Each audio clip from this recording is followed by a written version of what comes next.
After the video a few days ago where I miserably failed to properly utilize my ND filter and made some statements that sounded positively ridiculous with how underexposed the video was, I took some time to do some testing, and hopefully by the end of this video, the sunset is perfectly exposed.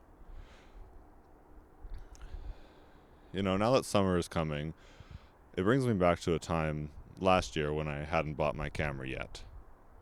All I had to use was my phone. But one time, when me and my friend were working on a project, we went to a provincial park and took pictures of wildlife.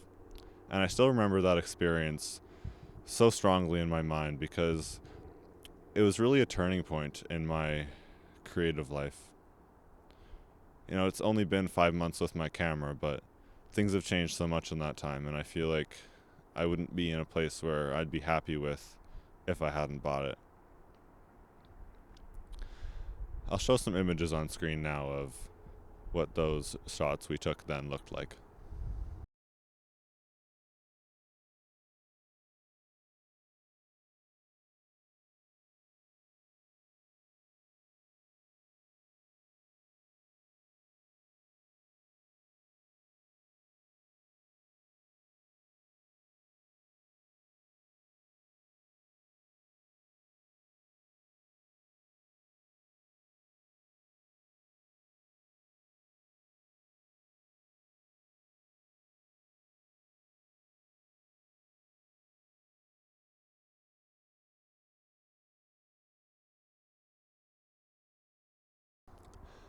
And now, of course, things have changed. I realized, I'm going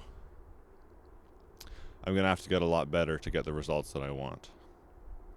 Despite what I was able to achieve with my phone and what I've since been able to achieve with my camera, I eventually realized that it has nothing to do with the hardware you're using, and it has everything to do with yourself.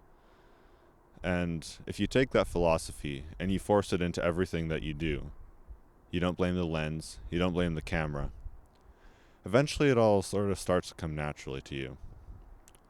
And that's what I'm hoping to find this summer. Take photos of things that I'm happy to take photos of, and the skill will come naturally.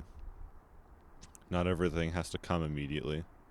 Not every path has to be straight shot. And that's sort of what I'm hoping to do. Recently, I've been experimenting with the concept of limiting the amount of shots I can take on my camera in order to make myself think more. Usually shooting digital, you can just spray and pray, but that's not really so with a limited solution like a film camera.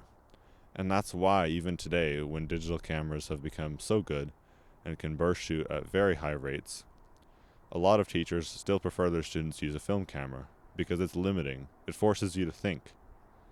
And by the time you get the film back, that day is just a memory. You can't look at it immediately after. There's no screen on the camera to tell you what you shot.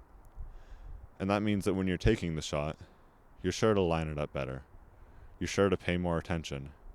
You're sure to wait for the correct opportunity to take the shot. A film roll only has 36 shots available on it. That's contrasting to digital, where my SD card, which only cost me $40, can take 2,000 or more. And knowing that, you might be asking, well, you must be out of your mind to purposely make an SD card that can only take one roll of film's worth of photos. And I can see the logic there. But the goal is to limit myself in such a way that film does. I may not have a film camera.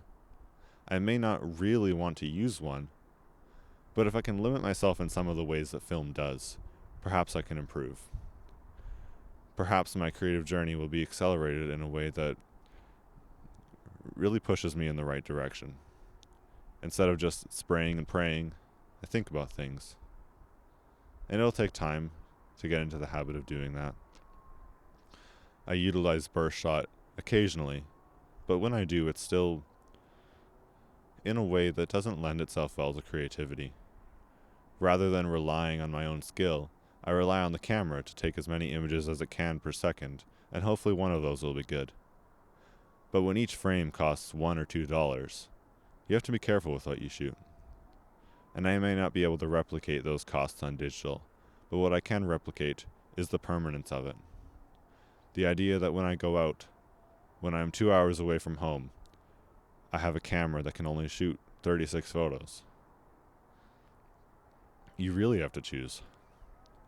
No longer do I just, set up the tripod, spray and pray, and hope one of those long exposures will have a nice gradient in it. I think about it. I make sure the shot is perfectly straight.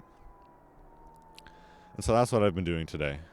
This is the first day of that process, and I'm hoping that the photos that I take will be worth more because of it. Thank you for watching.